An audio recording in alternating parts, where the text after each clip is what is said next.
Now, turning to the U.S., the Political Action Committee of the pro-Israel lobby, AIPAC, this weekend tweeted this endorsement of Republican Congresswoman from Nebraska, Wyoming, Liz Cheney. AIPAC is proud to support Liz Cheney. We deeply appreciate her strong and unwavering support for the U.S. Israel relationship during her entire career in public service. Proud, but maybe a little late on AIPAC's part. Cheney was noticeably left out of a list of endorsements that the AIPAC PAC made last month, which did include, though, 37 GOP candidates who support former President Donald Trump's claims that the 2020 election was stolen from him. Now, among those was Pennsylvania Representative Scott Perry, who was condemned by Jewish groups for comparing Democrats to Nazis. Now, all that led Cheney to tweet this back on March 19th. America's relationship with Israel has never been more important. Those of us who have never wavered in our support of Israel or in fight against anti-Semitism in the U.S. and around the world want AIPAC members to know your leadership is playing a dangerous game of politics.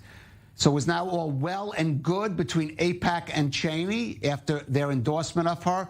Or is this incident just a forerunner of some of the trouble AIPAC will encounter after breaking with its decades-long policy of not directly endorsing or supporting candidates? Well, for more on this, let's go to the bureau chief of the Jewish Telegraphic Agency, Ron Kampeas, joining us from Washington, D.C. And Ron, you've been following the story. Is all hunky-dory now between AIPAC and Liz Cheney, or is there going to be some bitter feelings left from this episode? I filed this story a little late, and so I didn't get a chance to get a reply from Liz Cheney's office. So I don't know if she's happy with the endorsement or not, because you can endorse, if you're a PAC, you can endorse anybody. They don't have to agree to your endorsing them.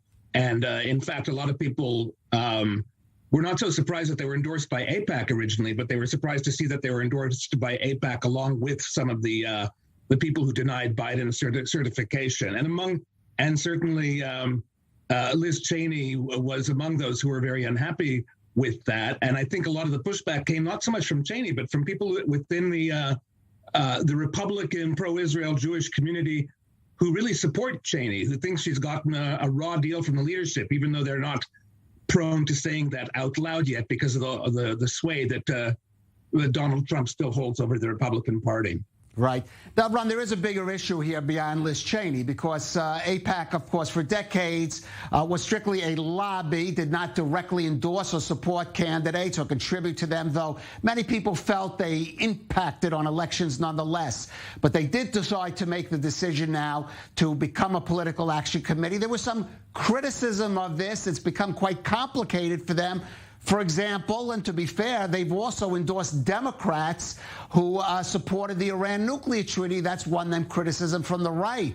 And how much does this illustrate some of the complications that AIPAC is going to be involved in now that it's directly in the game?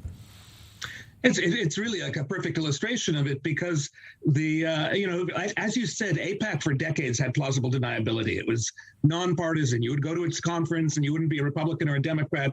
The hotel across the street, there would be a fundraiser for a Democrat or a Republican, depending on what you were, that you could go to.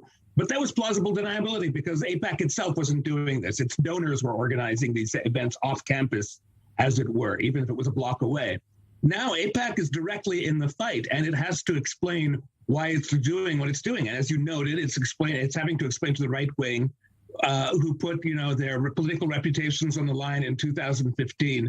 To oppose the Iran deal, why it's now endorsing Democrats who upheld it, and it has to explain to the Democrats why it's supporting people who backed Donald Trump on January the 6th, 2021, and it's going to be a problem for them because once you're in the game, you can't avoid.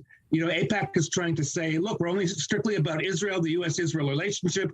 We don't care about anything else. But once you're actually paying money to a candidate who's running against another candidate, you get dragged into all sorts of ancillary politics.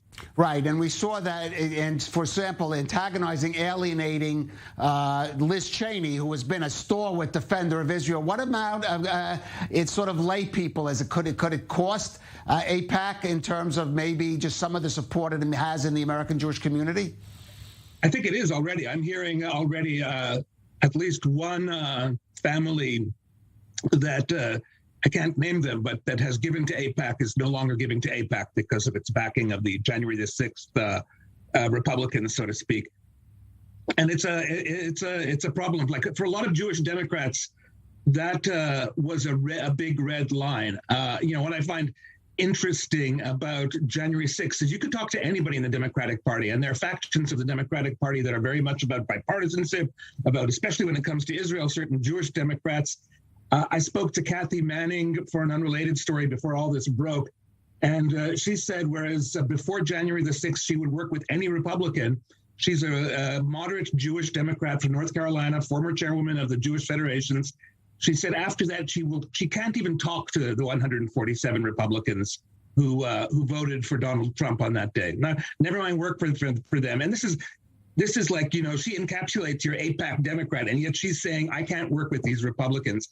And I think that's going to be a big problem for AIPAC going forward.